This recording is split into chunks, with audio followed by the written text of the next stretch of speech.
The art of living well and the art of dying well are one. He who has peace of mind disturbs neither himself nor another.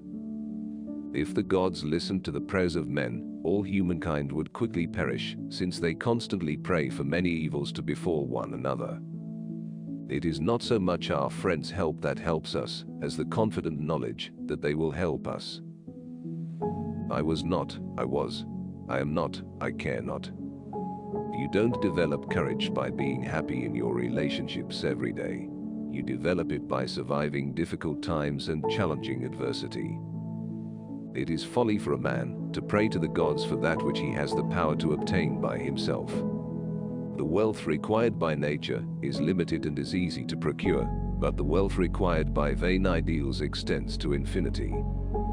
Never say that I have taken it, only that I have given it back. Do not spoil what you have by desiring what you have not. Remember that what you now have was once among the things you only hoped for. He who is not satisfied with a little is satisfied with nothing. Accustom yourself to the belief that death is of no concern to us, since all good and evil lie in sensation, and sensation ends with death. Is God willing to prevent evil, but not able? Then he is not omnipotent. Is he able, but not willing? Then he is malevolent. Is he both able and willing? Then whence cometh evil? Is he neither able nor willing? Then why call him God? Of all the means to ensure happiness throughout the whole life, by far the most important is the acquisition of friends. Not what we have, but what we enjoy constitutes our abundance. Death does not concern us, because as long as we exist, death is not here. And when it does come, we no longer exist. I have never wished to cater to the crowd, for what I know they do not approve, and what they approve I do not know. I am writing this not to many, but to you. Certainly we are a great enough audience for each other. The true belief that death is nothing to us makes a mortal life happy, not by adding to it an infinite time, but by taking away the desire for immortality.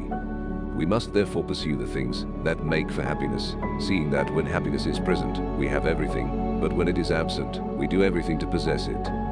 He who says either that the time for philosophy has not yet come, or that it has passed, is like someone who says that the time for happiness has not yet come, or that it has passed. We must exercise ourselves in the things which bring happiness, since, if that be present, we have everything, and if that be absent, all our actions are directed toward attaining it.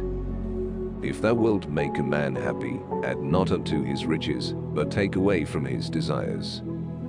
If a person fights the clear evidence of his senses, he will never be able to share in genuine tranquility. The large fortune is accumulated by extremely hard work, but thus, life becomes miserable.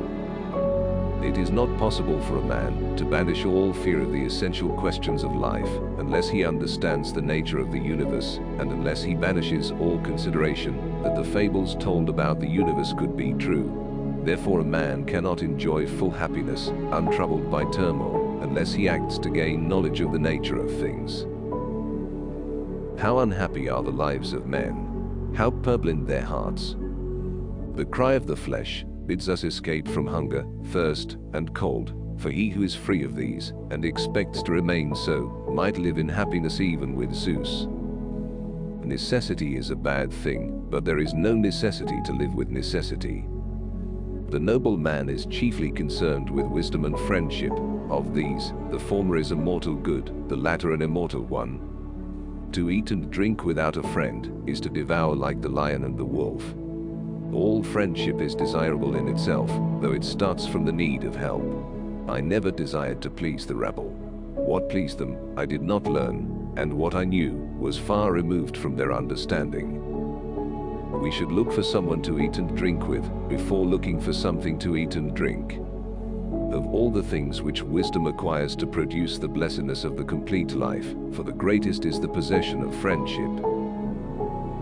The blessed and indestructible being of the divine has no concerns of its own, nor does it make trouble for others. It is not affected by feelings of anger or benevolence, because these are found where there is lack of strength.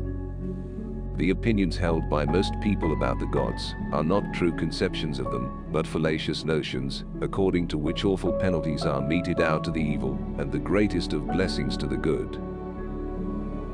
Pleasure and pain, moreover, supply the motives of desire and of avoidance, and the springs of conduct generally. We must free ourselves from the prison of everyday affairs and politics. Men inflict injuries from hatred, jealousy, or contempt, but the wise man masters all these passions by means of reason. By pleasure, we mean the absence of pain in the body and of trouble in the soul. The just man is most free from disturbance, while the unjust is full of the utmost disturbance.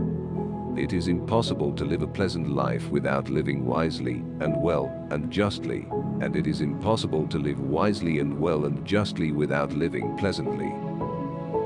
It is not so much our friends' help that helps us, as the confident knowledge that they will help us. Moral freedom and determinism are by no means incompatible. Not what we have but what we enjoy constitutes our abundance. Against other things, it is possible to obtain security, but when it comes to death, we human beings all live in an unwalled city. When you die, your mind will be gone even faster than your body. We have all seen fires die down from lack of fuel, and lights obscured or blacked out by objects coming in front of them. Empty is the argument of the philosopher, which does not relieve any human suffering. The greater the difficulty, the more the glory in surmounting it. Misfortune seldom intrudes upon the wise man. His greatest and highest interests are directed by reason throughout the course of life.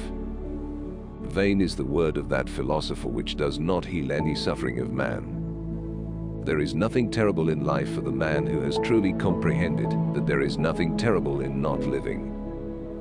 It is better for you to be free of fear lying upon a pallet than to have a golden couch and a rich table and be full of trouble. Fools are tormented by the memory of former evils. Wise men have the delight of renewing in grateful remembrance the blessings of the past.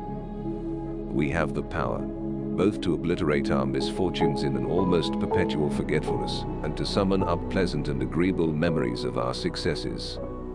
Let no one be slow to seek wisdom when he is young, nor weary in the search of it when he has grown old. For no age is too early or too late for the health of the soul. He who least needs tomorrow will most gladly greet tomorrow